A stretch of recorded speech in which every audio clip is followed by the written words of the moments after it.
In this video, I will break down 3 strategic parts that you need to pay attention to when building a corporate thought leadership program. I'm Heitland and CEO of Heitland Media Group, and we have helped dozens of CEOs from Singapore to San Francisco to become recognized thought leaders in their industry. Corporate thought leadership only works when you manage it like a program, build it like a system, and produce assets that compound over time. But before we dive into them, let me talk about what I define as thought leadership. Number 1 is visibility times credibility equals authority. If you are credible, but you're not visible, you have a problem as a CEO and as a leader of a large organization. And that's a key part that I see in a lot of corporate leaders right now, that they are credible, but their visibility is not there where it should be. And the opposite is you have a lot of visibility, but you have zero credibility. That's obviously what a lot of people see when they look at influencers. There's a person that is very visible, but they don't have the credibility like a corporate leader. So what we look at is how do we combine this personality that has credibility and then link it to business so that we make the business trustful through the individual leaders in the organization. And when we talk about corporate thought leadership, we look at how do we combine the business with a lot of personalities inside of the ecosystem of the company to drive trust and business results.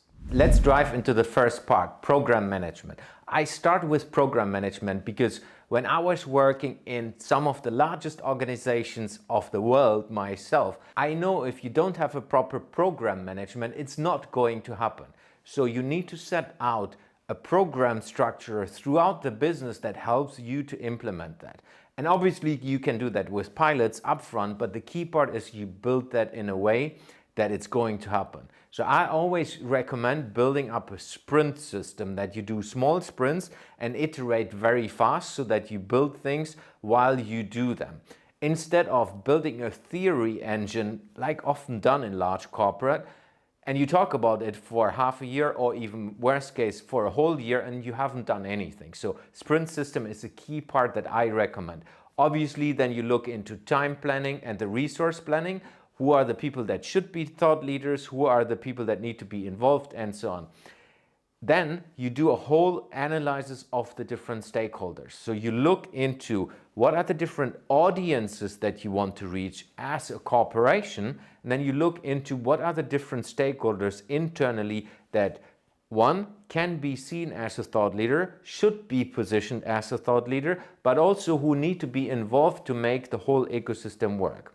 And then a critical part not to neglect is the change management. You need to get the organization on board in what you're doing as a program, because if you don't, then people will be anxious and see something is going to happen because it's a public visible engine in the end, and it will fall apart worst case and people work against you. So critical part. And I'm not going more deeper into the program management because for me it's obvious, but I'm just mentioning the critical parts just to help you to succeed with the corporate thought leadership program.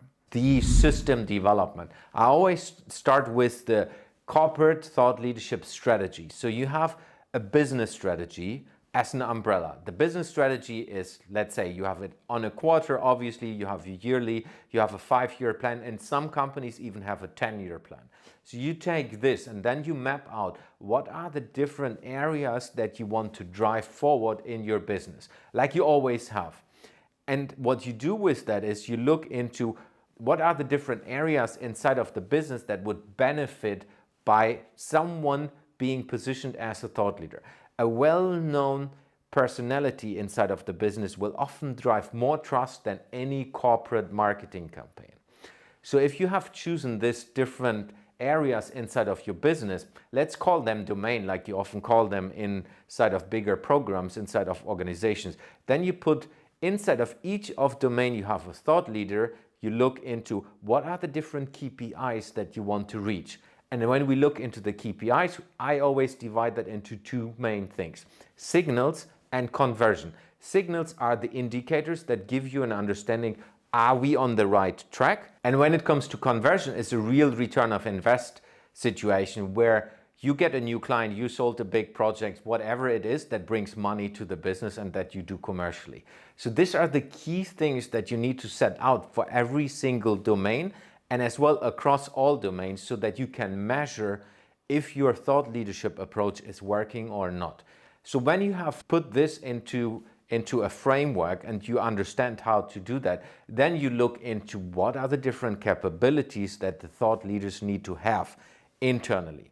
And that can be presentation skills, that can be talking on camera, giving interviews, because these people will be way more exposed than what you ever have done in the past, most properly at least.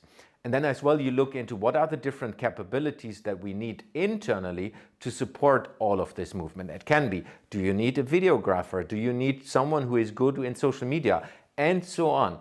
A lot of capabilities you will have internally already, but what we always need to look at is how do you make that personal switch? So you link that marketing corporate understanding to an individual understanding. So be aware of that, because sometimes it's different skill set and capabilities needed to be able to do that on a top level outside of the organization. So be aware of that. So now that we have the base understanding of the system, then you build the operating model. So how do you go from positioning the thought leader as the thought leader authority in the industry, and how do you build that internally with all the different processes and everything that needs to happen to be able to create content that is posted on social media, that is embedded into different websites, that the people are speaking on stage and so on. So it's a deep dive into an operating model that you need to create to go from idea to execution, and things are going to happen.